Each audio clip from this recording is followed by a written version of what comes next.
Bueno, buenas tardes de nuevo. Por si hay alguien que se incorpora, pues vamos a iniciar la última parte de esta sesión de tarde, que es diálogos con la participación comunitaria en la conservación del patrimonio, problemas y soluciones.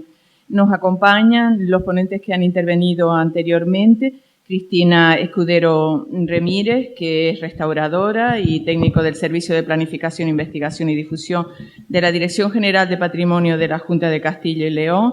Nos acompaña también Miguel Ángel Fernández Matrán, que es, en este caso, presidente honorífico del SICO España. Felipe, en tercer lugar, el tercer ponente que intervino antes, el Felipe Jorge Pay, que es doctor en Prehistoria por la Universidad de La Laguna, inspector de Patrimonio Cultural y jefe de la sección de Patrimonio Cultural del Cabildo de La Palma. Y se incorporan a la mesa, en este caso, pues Pablo Reyes Núñez, que es maestro jubilado de la enseñanza secundaria, con mucha experiencia en la defensa del patrimonio, coordinador del aula etnográfica del Museo El Pajar, fue premio Tenerife Rural y también choferiante de honor por la Asociación Cultural Día de las Tradiciones, y actualmente es el presidente de la Asociación de Vecinos del Casco Histórico de La Laguna. Y además se incorpora también en la mesa María Candelaria Martín, licenciada en Biología, y representa la Oficina de Participación y el Voluntariado Ambiental del Cabildo de Tenerife. Por lo tanto, vamos a intentar realizar un debate en el que puedan manifestarse o expresarse todo. Y yo voy a empezar con una pregunta de partida, pero realmente les voy a dar también libertad para que intervengan ustedes incluso pues dirijan lo que va a ser este diálogo. E incluso, como tenemos menos tiempo que en el día de ayer, pues sugiero la posibilidad de que si en el público también hay intervinientes que quieren participar, pues que lo hagan ya directamente y, por lo tanto, no monopolizar la mesa, el debate de forma exclusiva.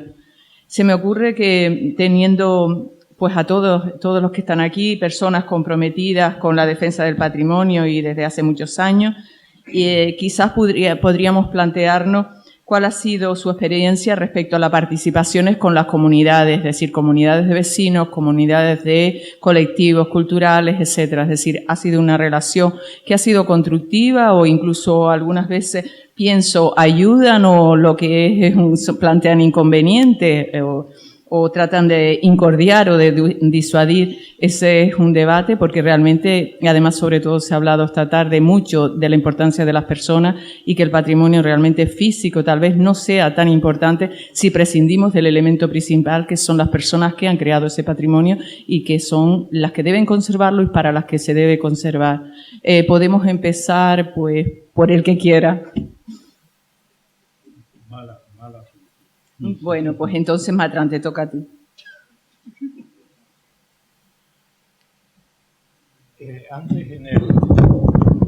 Antes, en la parte que me tocó comentarles a todos ustedes, hacía hincapié en que la comunicación y la difusión del patrimonio cultural es herramienta de primer orden para todas las demás.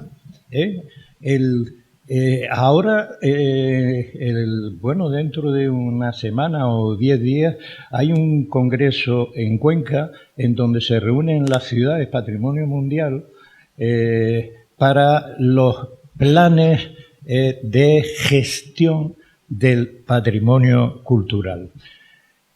Elemento fundamental para la gestión es lo que se ha venido comentando en esta mesa como parte del tema, que son las personas, la gente. O sea, ¿para quién estamos gestionando? Para las personas. Si las personas no tienen conocimiento de su patrimonio cultural, el tema arranca mal. ¿Por qué? Porque la gestión del patrimonio cultural hecha después por un grupo de expertos científicos para precisamente las personas que día a día han perdido su conexión con el patrimonio cultural, pues difícilmente van a poder tener conexiones. Yo insisto en que comunicar y difundir es el primer paso. Y acabo poniendo un ejemplo que es muy sencillón. Cuando ustedes van a un centro histórico, patrimonio mundial, La Habana Vieja las enseñan los chiquillos de los colegios, los jubilados en los espacios, en las calles y en las plazas, y están orgullosos de su patrimonio, se lo saben, no de memoria, están convencidos de la importancia que tiene comunicar y difundir. Es fundamental. Sí, yo añadiría una tercera palabra que me parece muy importante, que es integrar, porque hemos hablado mucho de enseñanza, difusión, pero creo que hay que dar un paso más, integración también. Creo que a las comunidades, a la población, hay que hacerles protagonista de lo suyo, porque el patrimonio es suyo. Y hemos intervenido, preservado, conservado, etcétera, etcétera, muchas veces a espalda de ellos, como decía ayer, desde una actitud paternalista del técnico y del que sabe, y que al final hemos provocado una desafección sobre el patrimonio. Y lo has indicado muy bien, el patrimonio para las comunidades tiene que ser aquello de lo que se sientan orgullosos, y como decía yo, al sentirse orgullosos, cuando te lo cuentan te pueden emocionar.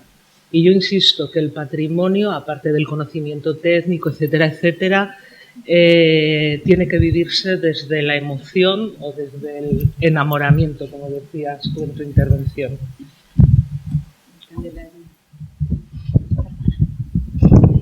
Buenas tardes. Bueno, siguiendo un poco el hilo de lo que ha dicho Cristina, una parte, o cómo integrar a la ciudadanía, es a través del voluntariado. Y bueno, nuestra oficina de participación y voluntariado ambientales tiene una línea específica para trabajar el patrimonio cultural, sobre todo la rehabilitación y su conservación. Esta oficina tiene aproximadamente 18 años. Yo llevo en su coordinación desde hace 16 años y basándome un poco en la experiencia, en cómo hemos ido evolucionando en ese tipo de proyectos o actividades, indicarles que en principio las asociaciones, cuando venían a la oficina para desarrollar un proyecto de rehabilitación de un camino, un sendero, pues generalmente eran acciones como muy puntuales, querían hacer esto y en este momento. Hemos ido evolucionando en estos años a proyectos más continuos en el tiempo y de mayor integración, donde ya no solamente se busca esa fórmula de cómo puedo arreglar este camino, este sendero, esta fuente, cualquier hito que se quiera trabajar desde estas entidades, sino a integrarlo, darlo a conocer, darle valor y cada vez no solamente desde la parte patrimonial cultural, sino desde otras líneas como es la ambiental, la paisajística, la etnográfica, es decir, integrar proyectos cada vez en los que las entidades de voluntariado pues se sientan de alguna manera formando parte como protagonistas de esa conservación. Y eso es importantísimo, ¿no? Bueno, yo en relación a mi memoria, lo único es que no me acuerdo del nombre. Bueno, el día que se presentó el libro, yo les puse ahí la portada, Voces del Volcán, hecho por alumnos de cuarto de la ESO del Instituto El Paso, se presentó en el instituto y al final una profesora que me conocía pues, de vista, ¿no? Después de verte en la tele o lo que fuera, vino a preguntarme que si sabía qué planta, lo que pasa que no me acuerdo ahora. Es un camino, desapareció completamente entre el Callejón de la Gata y el Camino Pastelero, ¿no? Entre la Laguna y Todoque. Entonces ella, que lo perdió todo, la casa, todo lo que tenía, quería saber porque quería hacer un estudio de investigación. No me acuerdo la palabra porque a mí no me sonaba. Es una planta, yo la averigüé, los estudios, digo, yo averiguo y resulta que son el camino, que no me acuerdo, son margaritas silvestres, que en esa zona son muy abundantes, y el camino se llama, pero era el nombre que le daba a la gente de ahí, ¿no? De esa zona. Pues crearon una asociación, la vi el otro día, bueno, me escribió que estaban, o alguien me comentó que habían ido al ayuntamiento, al archivo a informar, y pues no sé si en este fin de semana se publicaba un librito sobre la historia de ese barrio que desapareció, que no queda absolutamente nada, ¿no? Entonces, gente con esta fuerza, interesa, la verdad es que es la que hace que todo esto pues siga, ¿no? Y echemos para adelante, ¿no? Y la valoración, Pablo, en el caso de La Laguna, tú como... Bueno, yo como representante vecinal voy a hablar Desde la otra perspectiva. desde la perspectiva que yo he detectado con los vecinos y las vecinas, ¿no? En general con toda la vecina. Y entonces podría ocurrir que fuera un pesimista total, ¿no? Pero las amenazas para mí son las cosas que tenemos que resolver, ¿no? De entrada, los laguneros estamos contentísimos de ser ciudad patrimonio. Yo creo que la declaración de la ciudad patrimonio a los laguneros y en general nos ha venido estupendamente. Y hemos ganado en muchas cosas, pero han surgido a raíz de ahí diferentes problemas. Por ejemplo, una cosa con la que hemos ganado, desde mi punto de vista, es ganar la ciudad para el peatón. Nunca se había caminado en la laguna tanto, ¿no? Recuerden la calle Viana o la Junta Suprema, a ver quién iba por ahí con coches a la derecha, izquierda, etcétera, etcétera. Pero después hay otra cosa que no somos conscientes, es decir, ser patrimonio de la humanidad conlleva unos costos. Y no todo vale en ese tipo de ciudad. Que tiene ese... Entonces, por ejemplo, ¿nos hace caso el ayuntamiento? En algunas cosas, muy pocas. Y en otras que nosotros proponemos y que coincidimos muchas veces con el SICOP, ni siquiera nos argumentan por qué no o por qué sí. Sino bueno, ellos son, por ejemplo, Plan Especial de Protección. Llevamos 23 años que cumplimos ahora del Plan Especial de Protección. Pues nosotros somos los que pensamos que el Plan Especial de Protección, una vez ya pasado 23 años, habría que evaluarlo para modificar y redactar uno nuevo donde todos seamos partícipes, ¿no? La gestión que dice Miguel Ángel es que no tiene la ciudad un plan de gestión, que dice que lo iban a hacer con las ciudades patrimonio. Yo no soy un técnico, pero no sé si todos los planes de gestión sirven para todas las ciudades iguales. Me da la sensación de que habrá que adaptarlos a las características de cada ciudad. Pero ahí tendríamos que estar todos los agentes que formamos parte de esa ciudad, ¿no? Los vecinos, los técnicos, el ayuntamiento, no sé de qué manera, habría que estudiar, a lo mejor este es un tema para unas próximas jornadas que organice el ayuntamiento, ¿no? Y traer otros modelos de gestión y demás. Luego nos preocupa muchísimo el tema de la despoblación. Todos los cascos históricos se están despoblando, pero oiga amigo, es que hoy vivir en el casco de la Laguna es dificilísimo. Acabo de encontrarme una compañera que está en esta jornada que dice que se acaba de comprar una casa en el centro histórico. Digo, voy a tirar cohetes, es que es la primera vecina que veo que viene nueva al casco histórico. Es que cada vez somos menos. Es que, señores, hay un tema del ruido, por ejemplo, que es imposible. Y no solo es el problema del ruido, porque hay una serie de ordenanzas que regulan toda la vida dentro del casco, sino la impunidad que hay, y ahora con el conflicto que tenemos con la policía, que parece que es un conflicto que se eterniza, hay una impunidad total. No ves un policía, yo creo que es que la ciudad es buenísima, porque no pasa nada para lo poco que hay. Ha habido que arreglar.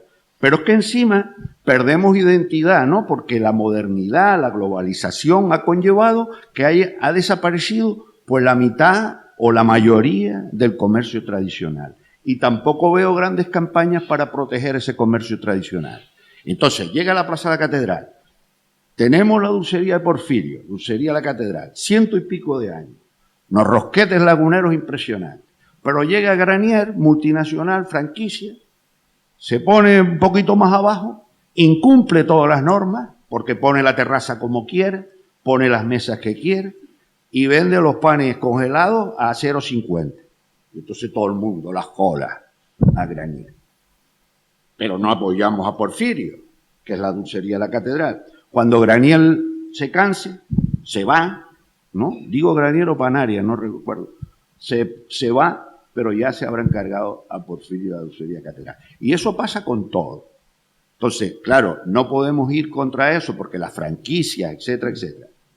Pero entonces habría que buscar alternativas para poder mantener el comercio tradicional. Porque todo eso conlleva la pérdida de identidad de lo que yo llamaría lagunerismo. Resulta que ahora hay un montón de turistas. Eso es bueno para la ciudad, pero eso hay que reglamentarlo y hay que ordenarlo. Yo no sé si ustedes se han tropezado a las 10 de la mañana con 90 y uno delante con un paraguas, ¿no? Van un montón. Eso crea un problema en la ciudad que habrá que reglamentar. Bueno, ya no hablo de lo que dicen algunos, que yo los he oído. Habrá que hacer unos cursos para esos guías, ¿no? O alguna fórmula. Bueno, cuando dejan las bicicletas, no les digo dónde las dejan, ¿no? Entonces, ahí nosotros como vecinos también creemos que hay que resolver. Bueno, ya del aparcamiento, los que hablemos del interior, pues imagínate, ¿no? Ahí lleva el ayuntamiento dándonos larga con la zona verde para poder resolver el aparcamiento de los vecinos. Y luego ya, es que parece que estoy como muy negativo, ¿no? Pero luego ya no hablemos de los equipamientos, ¿no? Parece como que en el centro de la ciudad... Claro, si nos remontamos a la historia del movimiento vecinal, veremos que el movimiento vecinal surge con la democracia para dar respuesta a todas las carencias que había en los barrios. Y parece que en el centro los que vivimos somos todos ricos, no hay niños y no hay mayores. Fíjense ustedes, si parece que no hay niños y no hay mayores, que somos el único sitio que no tiene un centro ciudadano, no tenemos una cancha ancheta porque ya no la quitaron, para jugar al deporte, y etcétera, etcétera. Pero luego positivamente, pues tenemos un montón de tascas, hay trabajo, aunque después no hay ningún postre o gastronomía eminentemente lagunero, ya quedan 2 sitios para comerse un plato toyo y una carne conejo, no sé, todo es el taperío especial. Es decir, que no todo vale con el tema este, ¿no? Habría que mejorarlo. Eso es patrimonio. Bueno, ya no hablemos de la gestión. Me dice Pablo, ¿cómo tarda la gerencia de urbanismo 6 meses en dar una solución? O el señor que pinta de añil y al mes siguiente vienen y le dicen, no, usted tiene que cambiar el color. Dice, oiga, mire, es que esto es un color tradicional, mire que este es un color tradicional, es que no tienen una carta de colores en urbanismo. Pero luego ya no hablemos de cómo han dejado la Concejalía de Urbanismo, digo, de Patrimonio, que le han quitado todas las competencias y entonces ya no sabemos realmente, se ha quedado en una cosa que hace muy bien, que es la difusión y la promoción entre los jóvenes, etcétera, etcétera. Pero si quieres resolver un problema de una terraza o de una casa, tienes que ir a la gerencia, que encima hay una unidad de patrimonio que parece que la que decide es una persona.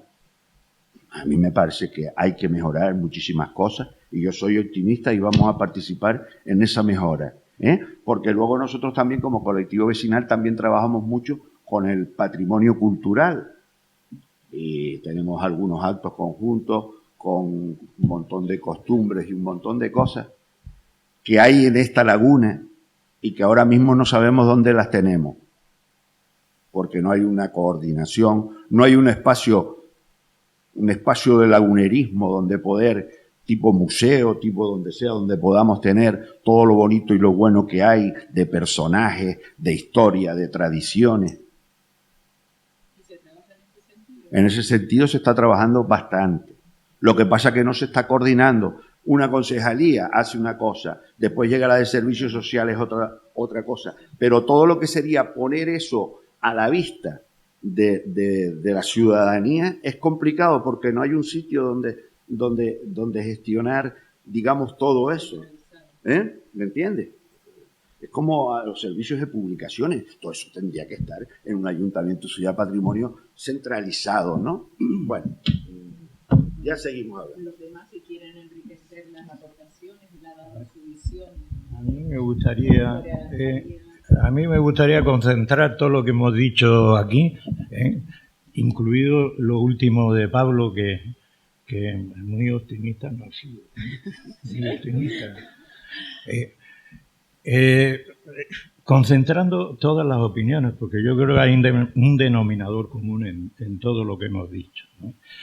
En cuanto a la conservación del patrimonio cultural, efectivamente tiene la doble condición de complemento del interés por la salvaguarda del legado histórico. En esto estamos trabajando todos y las instituciones, pero hay que complementarlo, y se ha dicho aquí, con el acercamiento de ese legado a los habitantes de este siglo, no de los siglos anteriores, de este siglo. Y aquí interviene lo que ha dicho Cristina sobre integración. Está claro, si no hay integración, difícilmente se hace eso. Y entre todos, las instituciones, la gente, lo que tenemos que tratar es de adquirir actitudes más abiertas. El problema de todo esto que estamos hablando es que, dependiendo de quién estamos hablando, la actitud es cerrada. No se mueven de aquí. Y eso no puede prosperar. Y abierta en los distintos campos del patrimonio cultural, y al mismo tiempo equilibrada con la herencia recibida por una sociedad de la que estamos hablando, global, que requiere soluciones sostenibles en el tiempo. Esto hay que hacerlo, y esta es la línea, y es bastante difícil. Quizás partimos de un desorden inicial. Esta ciudad es patrimonio mundial, pero el sistema administrativo es del siglo pasado. Es del siglo pasado.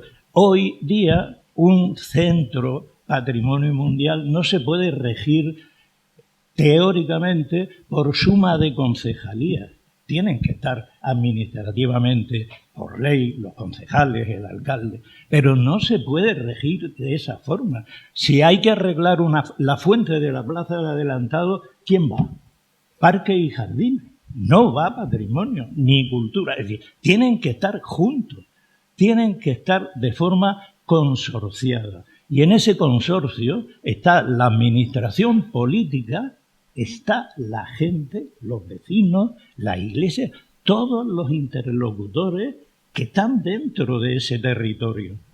Porque ese territorio interactúa entre todos, el turismo, el comercio, como ha dicho Pablo. Por lo tanto, el modelo es antiguo. Quizás es la cuestión que más se me ocurre de un poco prosperar hacia el futuro. Pero este modelo se ha venido comentando cada 4 años, desde que se declaró Patrimonio Mundial, en la Fundación CICOP hemos ido proponiendo un consorcio. Y no se ha llegado. No se ha llegado. Entonces, creo que es una línea de trabajo que hay que retomar. De hecho, los desórdenes que se pueden arreglar de una forma muy sencilla se arreglarían así. Es participación, es integración, es comunicación, todo eso está en esa línea. Es decir, está todo como muy carcelado. Cada uno tiene, y tampoco quieren dejar áreas de poder que pudieran... Bien, pero eso es razonable desde la parte de la administración, es lógico que se piense, pero la ciudad es patrimonio mundial, es decir, está un punto por encima de estas cosas. Quería el Candelario, quería preguntar a Cristina, bueno. No, yo decía si había que quería intervenir. Están diciendo ellos dos, no es un problema de la laguna. En La Palma pasa exactamente lo mismo en relación con lo que ha dicho Miguel Ángel.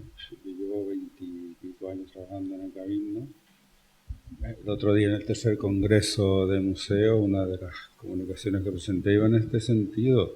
En La Palma no hay ninguna, absolutamente ninguna relación de patrimonio cultural, turismo y medio ambiente. ¿Y por qué? Pues tiene que haberla.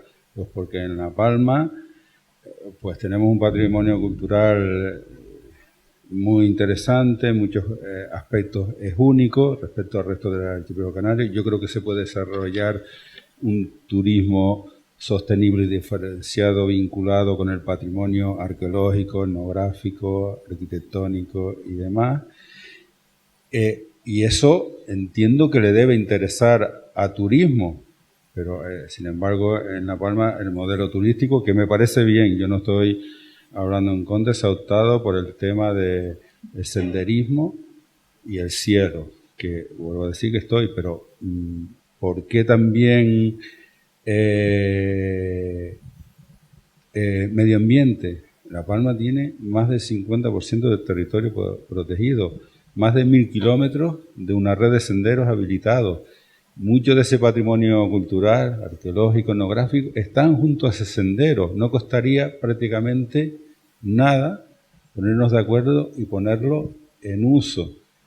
Yo llevo, digo, 20 y pico años reivindicando esto y no ha habido forma, ¿no? En 20 y pico años no ha habido ni una sola reunión de coordinación entre estos tres sectores, ¿no? Pero está ahí. Lo que pasa que también, lo que decía Miguel Ángel, ¿no? Depende a veces de lo que esté. Tú sabes, las consejerías funcionan como compartimentos estancos y demás, pero son cosas y recursos que están ahí, y yo siempre digo lo mismo. No es lo mismo que una consejería ponga 100.000 a que 3 pongan 33, ¿no? Los 2 parques arqueológicos, los 2 primeros de Canarias, la Zarza, inaugurado en el 98 en Garafía, y Belmaco en el 99, fueron los 3 primeros que se abrieron en Canarias. ¿Y por qué fue eso posible? Pues porque se firmó un convenio de colaboración entre 3 administraciones: Gobierno de Canarias, la Dirección General, Cabildo y los ayuntamientos respectivos. Y en cuestión de 2 años se pusieron en funcionamiento una fórmula que funcionó. A partir de ahí raramente se ha vuelto a poner en práctica, ¿no? Entonces yo creo que es necesario tener un poco más de mira. El patrimonio cultural está ahí, pero hay que verlo dentro, en este caso, en contexto insular, que es una isla muy pequeñita y que debiera guardar una estrecha vinculación y colaboración con otros departamentos como turismo y medio ambiente.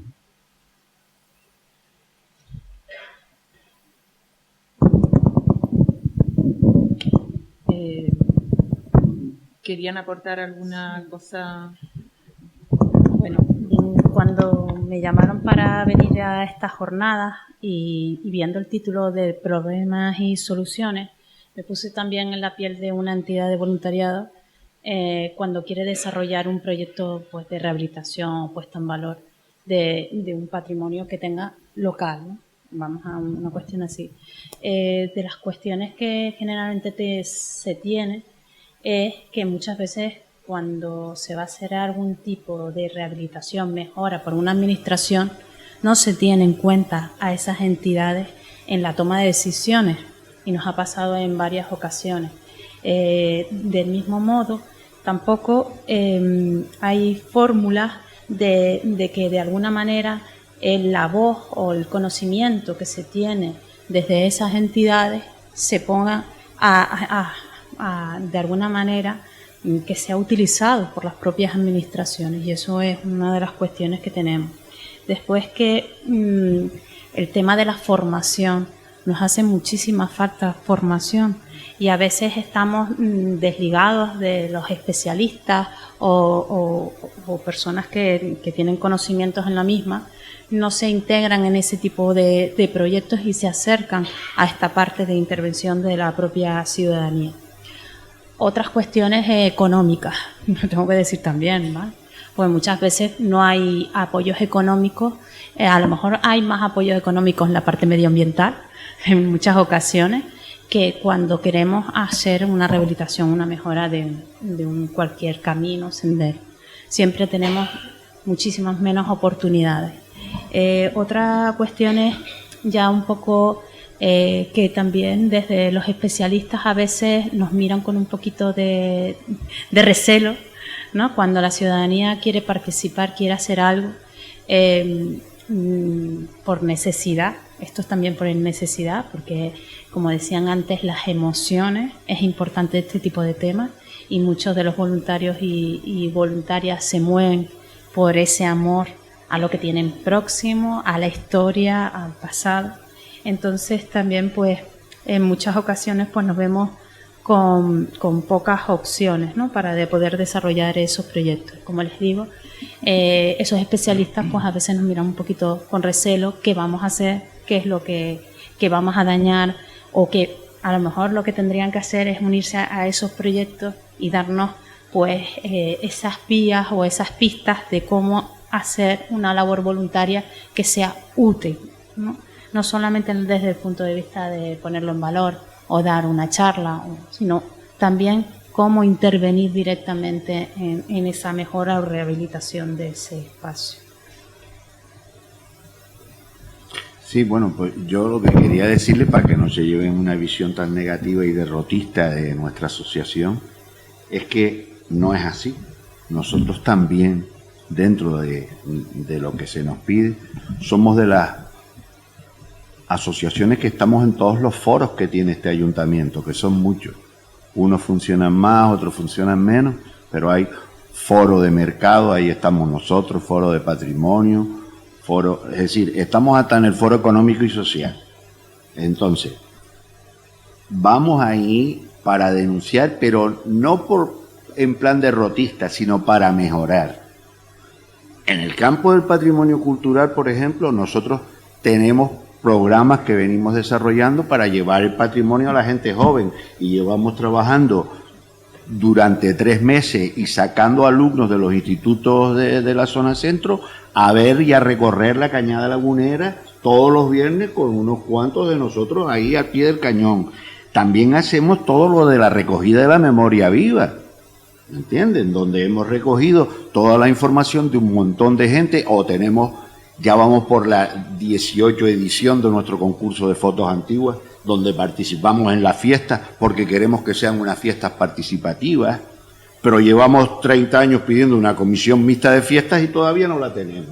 Entonces, eso es a lo que yo me refiero, ¿me entiendes? Queremos participar. Es un movimiento, como dice Yaye, voluntario, porque las asociaciones ciudadanas y los colectivos somos de gente de manera voluntaria, que no tenemos a veces apoyos técnicos. Bueno, el económico, vale, nos dan 460 euros al año. Hombre, es importante. Sí. Digo que no. Todo es bienvenido, ¿no? Todo es bienvenido, pero no sé si me entienden. Es que es difícil. Si fuéramos a lo mejor una asociación solo para el patrimonio, el planteamiento sería diferente. Pero que nosotros, La Laguna tenía unos macetones en las calles preciosas, ¿no? Los quitaron, no se sabe por qué, posiblemente para poner los coches a los lados, pero no nos han dado explicaciones de por qué se han quitado. Y cuando tú vienes el vecino, te dice, mira, ¿por qué quitaron todas esas flores tan bonitas que habían en las calles?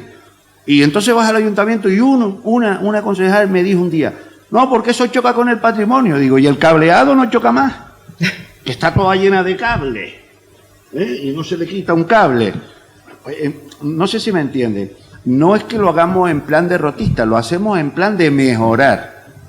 Y claro, a veces nos cansamos un poco, ¿no? Entonces, claro, me dijeron, amenazas del patrimonio. Digo, hoy vamos a decir un par de cosas que creemos que hay que mejorar en La Laguna, pero que yo estoy seguro que muchos del público que está ahí coincide. De hecho, Miguel Ángel y nosotros coincidimos en un montón de cosas, de reivindicaciones, lo del consorcio. Yo me acuerdo de cuando fue, ¿tú te acuerdas cuando fuimos hasta Santiago? Vino gente de Santiago, porque hay un consorcio en Santiago de Compostela.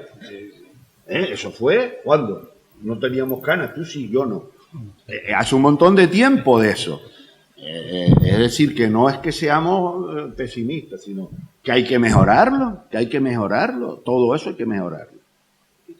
Sí, yo no, como no me soy una desmemoriada para los nombres, pues a raíz de lo que dice el optimista, quiero añadir alguna cuestión.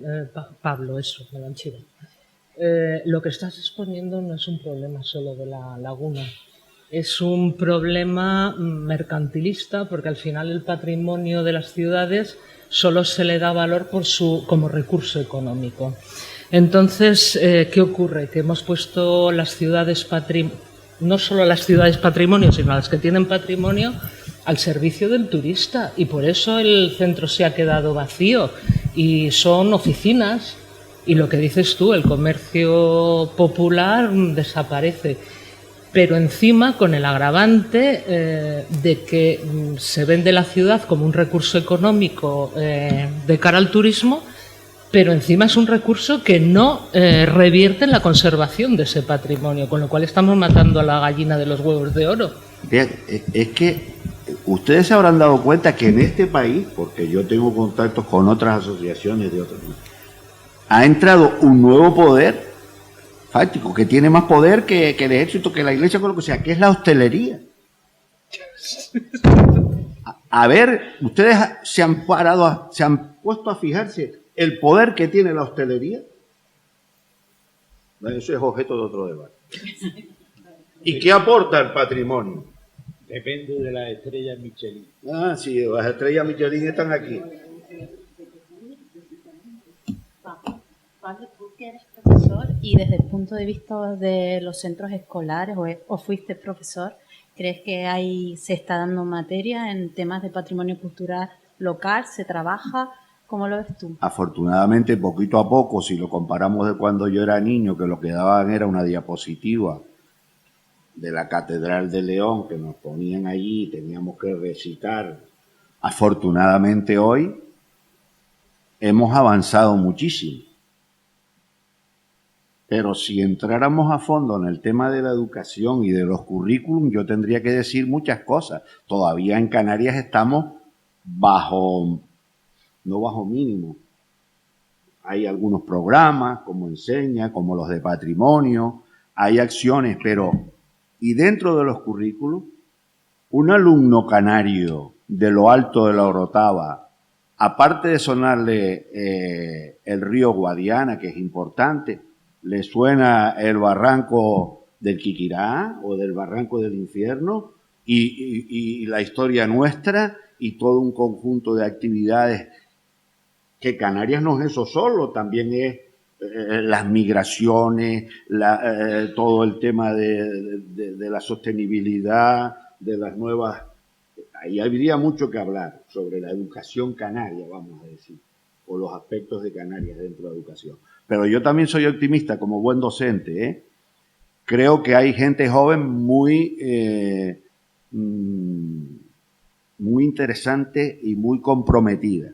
De hecho, a mí me gustaría que valoráramos todo el conjunto de gente voluntaria, joven, que ha estado ahí al pie del cañón en un montón de acciones.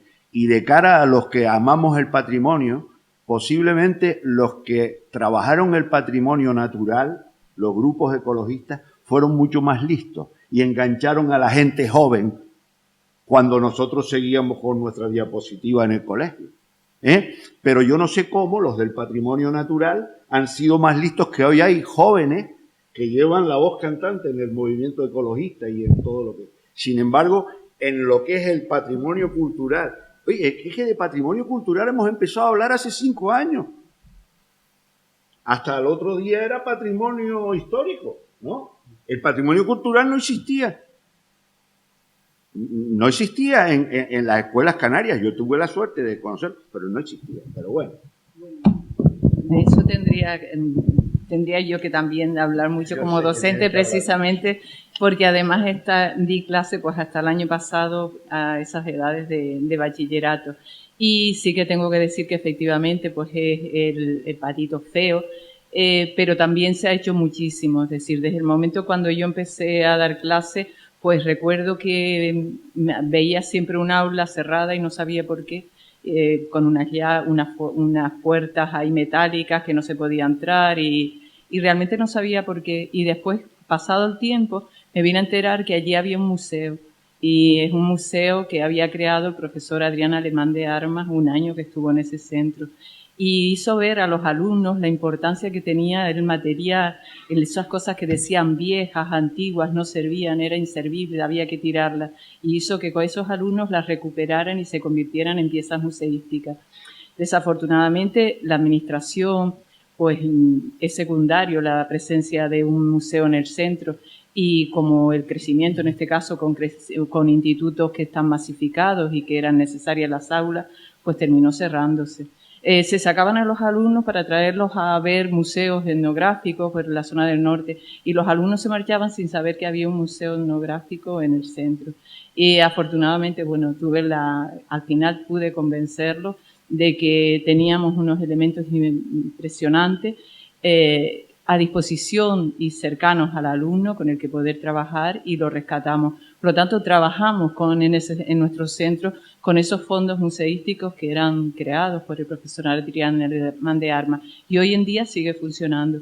Y la verdad es que es de las cosas que más me siento orgullosa, porque sí que es verdad que a partir de hace unos cuantos años la consejería pues ha dispuesto, ha establecido horas dedicadas a la historia de Canarias, siempre pocas, yo desde mi punto de vista mal regulado, termina siendo también el cajón desastre o lo que se llamaban las antiguas Marías, en lo que hacer cualquier cosa ya vale para probar, se le concede, pues se le entrega a la persona última que ha llegado por cuestiones de horario, y hay muchas deficiencias, pero realmente yo creo que se está trabajando y para mejor. Entonces, yo sobre todo, porque ayer me fui, quizás estoy hablando más de lo que debiera como moderadora, pero es verdad que ayer me fui con una sensación de frustración, porque vi tantos problemas, tanta negatividad, que al final digo, bueno, pero ¿qué tenemos que hacer? ¿Arrojar la toalla? Y me niego a eso. Entonces, realmente, no sé, este último tramo del debate, que naturalmente pueden participar todo el público que quiera, pero me gustaría que estuviera dedicado pues a cuestiones positivas, y además cuestiones que era una de las preguntas que yo tenía, relacionadas precisamente con esa juventud.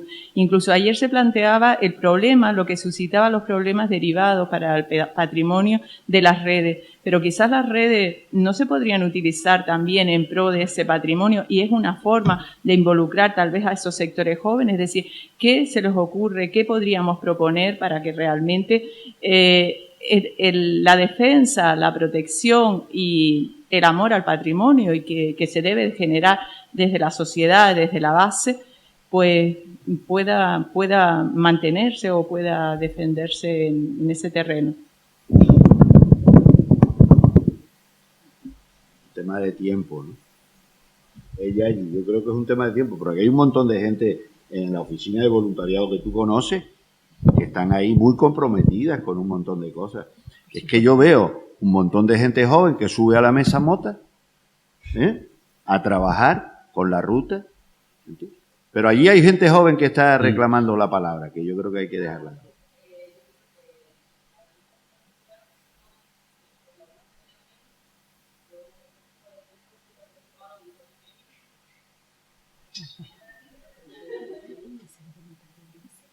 Yo quiero comentar algo. Vale, hablando de patrimonio cultural, no se hace nada. O sea, sí es verdad que dentro de medio ambiente han habido actividades para los jóvenes en el cual se nos ha informado. Yo, por ejemplo, desde pequeña, hoy en día yo soy una flipa de la partela, estoy en la campaña y demás, pero porque de pequeña también iba. O sea, por la tarde se iba, habían sueltas, se nos informaba. De patrimonio cultural no hay. O sea, nada, aunque seas del sitio, aunque sepas que ahí hay algo, no se nos enseña de pequeño.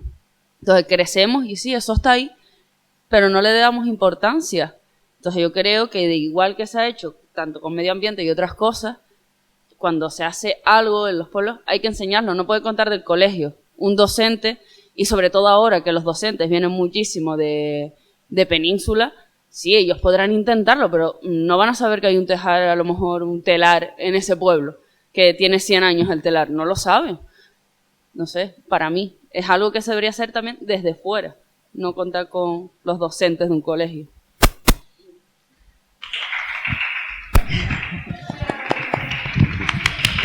Hombre, se animó a hablar, que ya es importante. Bueno, yo quiero comentar una cosa con este tema. Ustedes esta mañana fueron a la ruta por Punta del Hidalgo y Bajamar, todo eso. Yo creo que ese tipo de rutas que hicimos esta mañana, bueno, y yo también fui docente en su momento y demás. Yo creo que ese tipo de cosas, la ruta de esta mañana para ellos es muy importante para que aprendan a conocer lo que tenemos. Se habló mucho de cómo protegerlo, qué hacer. Hubo gente que hizo preguntas muy interesantes que no sabían realmente qué hacer ante un hallazgo casual. Estuvimos viendo. Yo creo que eso de verdad es lo que hace que el futuro pueda ser mucho mejor, ¿no? Entonces, yo quiero agradecer, la verdad, me sorprendió que todos los que están ahí, estuvieron esta mañana por allí, y yo creo que ese tipo de actividades, porque por mucho que nosotros pongamos diapositivas espectaculares y demás, es lo mismo que yo les decía del volcán. El volcán, si no lo viviste, yo no voy a ser capaz de transmitirte lo que fue. Y el patrimonio igual, yo te puedo poner una diapositiva espectacular de un grabado o una vasija, pero si tú no la ves al lado y no la tocas o no la sientes, no vas a comprender realmente la importancia que tiene. Entonces, yo creo que ese tipo nosotros lo hacemos en La Palma con colegios, institutos, asociaciones y demás, y una imagen vale más que 1000 palabras, ¿no?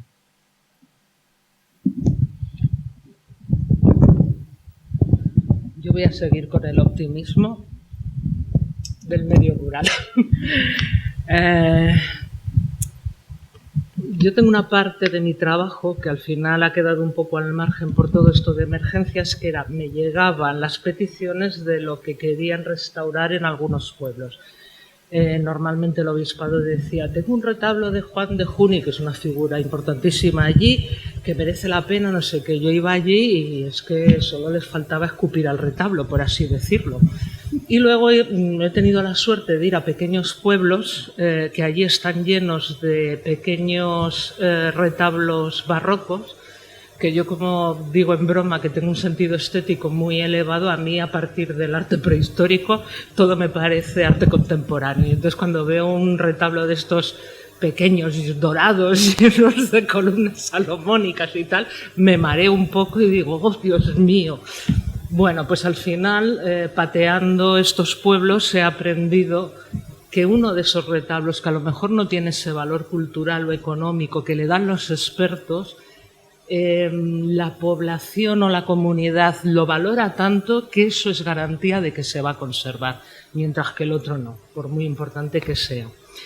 Y yo me emociona mucho ir por estos pueblos que yo creo que, como sean, es que estoy hablando de pueblos de 26 habitantes, como he dicho en la charla, de 60, de 100, que han sido abandonados a su suerte.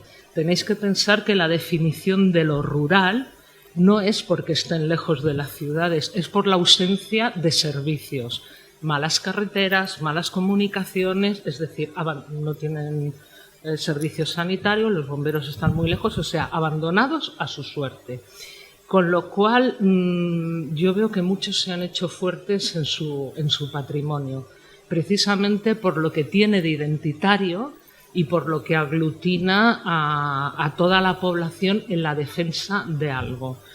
Como ya os he dicho en mi charla, yo me he encontrado grandes héroes en estos pequeños pueblos, que el valor que tienen por su patrimonio me reconcilia con el mundo. Sobre todo cuando yo insisto, ya lo dije ayer, que la visión paternalista que hemos tenido los mal llamados expertos ha hecho que la gente se sienta desafectada de este patrimonio, y lo que tenemos que hacer es recuperarlos para la causa. Entonces, antes se decía tomemos las calles, yo ahora digo tomemos el patrimonio con prudencia para conservarlo y disfrutarlo.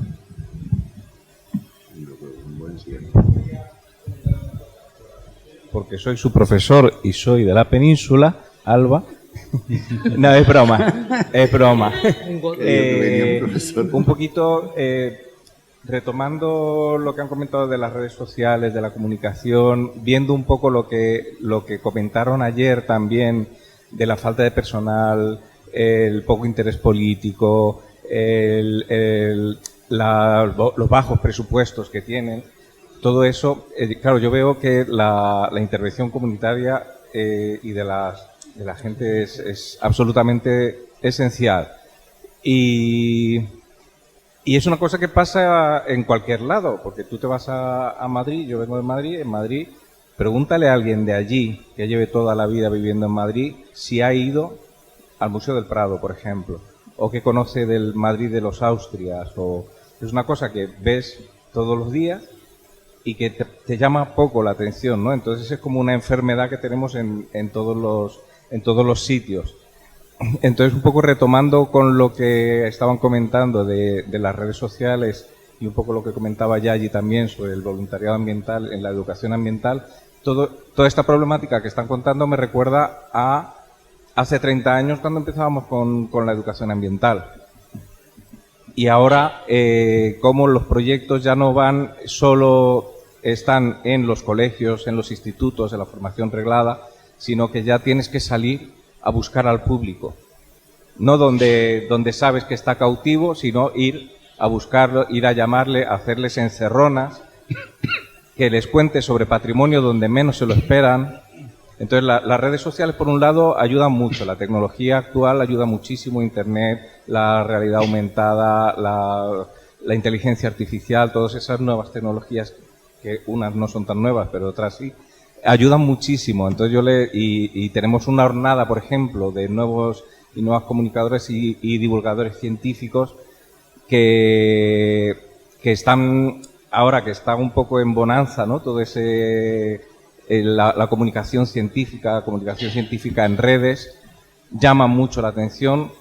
Tirar de la gente de la universidad, de la juventud y de los no tan jóvenes para generar esos proyectos de divulgación y de comunicación sobre la paleontología, sobre etnografía, sobre el patrimonio cultural, porque todo eso a la gente en realidad le interesa mucho.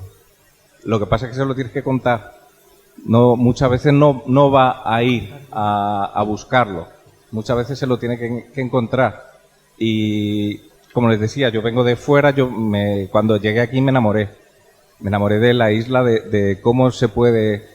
Todos los cambios que hay en nada, en 10 kilómetros, todo, cómo cambia el paisaje, cómo cambia todo, pero me enamoré también del patrimonio, de la laguna. Estos 2 días, y llevo 19 años aquí, he ido descubriendo cosas nuevas sobre la laguna, y todo eso te cautiva, cuando viene acompañado también de una historia, de un relato, de un cuento. Entonces yo no sé, un poco por animar a eso, ¿no? A salir a aprovechar el asociacionismo, aprovechar el voluntariado y salir a las redes también y en persona, en el mundo virtual, a contárselo a la gente, a hacerle encerronas a la gente, que no esperar a que vayan a un congreso de patrimonio, porque va a venir la gente a la que ya le interesa, sino ir a buscarles y que se lo encuentren de frente y que de repente pues vas cazando gente que de repente ya le va interesando un poquito más, porque lo que hay aquí es una maravilla, es una auténtica maravilla y a mí me da muchísima pena, ¿no? El no conocer más y que haya gente que no lo conozca, que no lo valore, y no lo valora porque no lo conoce.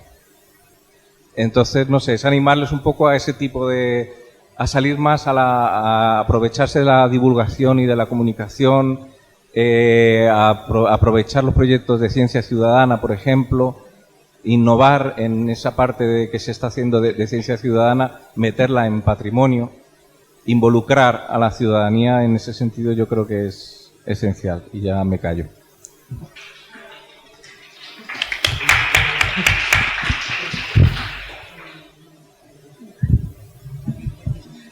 Vale. Un poquito en soluciones, yo tenía lo de la ciencia ciudadana porque yo creo que es una fórmula de trabajo no solamente con los mayores o con las asociaciones de voluntarios, donde se integra la parte científica y son los voluntarios y voluntarias que participan dentro de ese proyecto de investigación. Y eso es importantísimo, no solamente me das una información, sino que yo participo en la recogida de datos y de esa información. Si soy útil en ese tipo de cuestiones, yo creo que es una línea importante. Trabajarla también en los centros escolares. Tú decías también, yo creo que es importante, o no solo la ciencia ciudadana, sino también el aprendizaje por servicio, que es una fórmula de trabajo en los centros de integrando este tipo de cuestiones en los currículums, ¿vale?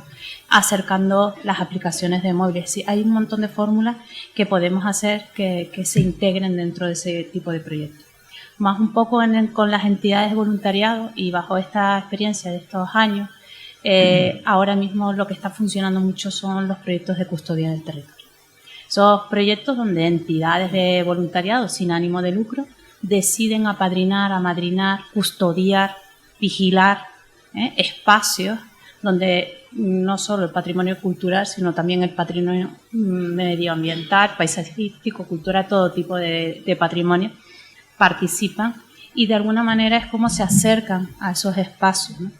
Y funcionan muy bien. Nosotros tenemos ya varios proyectos.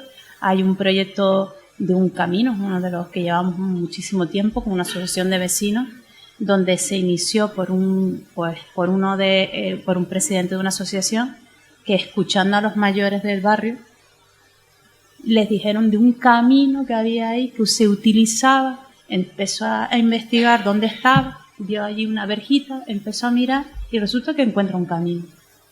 Empieza a hacer una investigación con los mayores, cómo era ese camino, dónde estaba, integra a los vecinos y vecinas en ese camino. Al principio nadie los oyó, lo digo así, nadie los oyó, ni administraciones ninguna.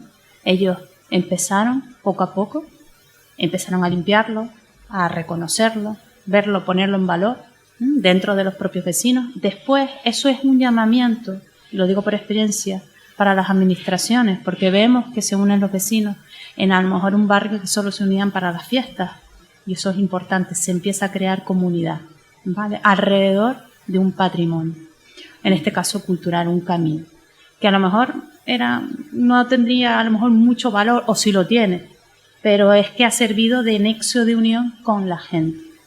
Asimismo, ese camino ha dado lugar a que otros patrimonios culturales próximos también se conocieran, se empezaran a valorar.